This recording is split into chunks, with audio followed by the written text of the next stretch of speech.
Okay. So special reading 3725, 3726 and 3727. Ngayon, dito tayo, no?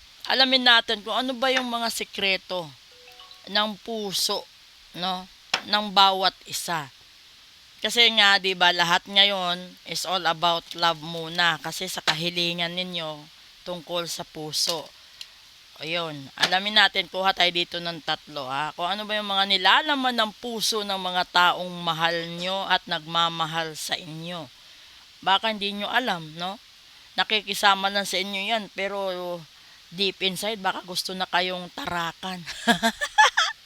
Una, silence. Ay, nako. Frozen, no words. Stone wall, ba't ganon? Malamig. Ay! Diyos ko, ba't may ganito? One day, someday, somewhere, another time. Hala. And number three, conflict. Ay, ito na, may clashing differences and incompatibility. Okay, dito tayo Kasi, sinasabi dito, yung unang lumabas is katahimikan. So, ibig sabihin, siguro mas pinili ng mataong mahal mo na manahimik, no? Walang siyang sinasabi, wala siyang walang ka-text-text, wala lahat. Pero balang araw, no, sa tamang panahon, sa tamang pagkakataon,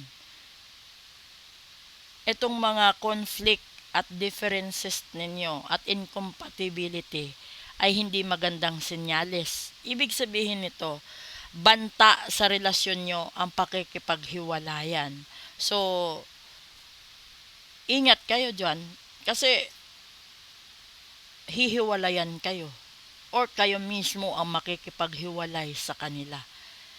Ngayon, kung isa kayo dito sa mga tao na may karelasyon kayo na hindi mahilig magkwento, wala siyang sinasabi, no? Yung pakakaingatan nyo, balang araw, aalis ito at lalayo sa inyo. Aalis siya dahil hindi na niya kakayanin lahat ng conflicts, lahat ng mga bagay. Kasi kahit ikaw, di ba, kung ikaw yung tipo ng tao na mahilig ka lumabas, hindi makipag-inuman, kundi lumabas ka, mag-unwind ka, tapos yung kasama mo hindi niya type yung ganun, yung gusto niya iba. So you do have the incompatibility.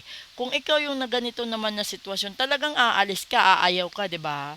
So kailangan kapag naghanap ka ng karelasyon mo or kasama mo sa buhay, ito yung tao na makakasundo mo hindi lang sa larangan ng paghahanap buhay or sa pagmamahalan, kundi pati na rin sa tao na lahat-lahat na ng may gusto. 'Di ba? Kasi kung halimbawa, gusto mo nang kumain ng matatamis, ayaw niya.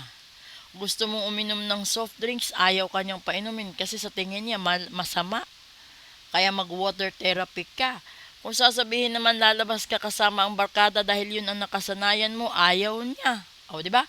Tapos kung ikaw naman lalabas yung girl, ayaw mo din. O, daming conflict. So, ito na lang. To cut the story short, you have to beware na kung nandito ka sa puntong ito na nananahimik na yung pares mo o kasama mo, matakot ka na. Baka hiwalayan ka na. Lalong-lalo na, papalapit ang undas. Kung sino man yung uuwi sa probinsya, baka mamit niya yung ex niya at magkabalikan sila. Or papunta na tayo sa December, may 13-month na, baka makapaka sa mga reunions, dun makakita, hala. Okay, proceed tayo sa English episode natin. Thank you and good afternoon.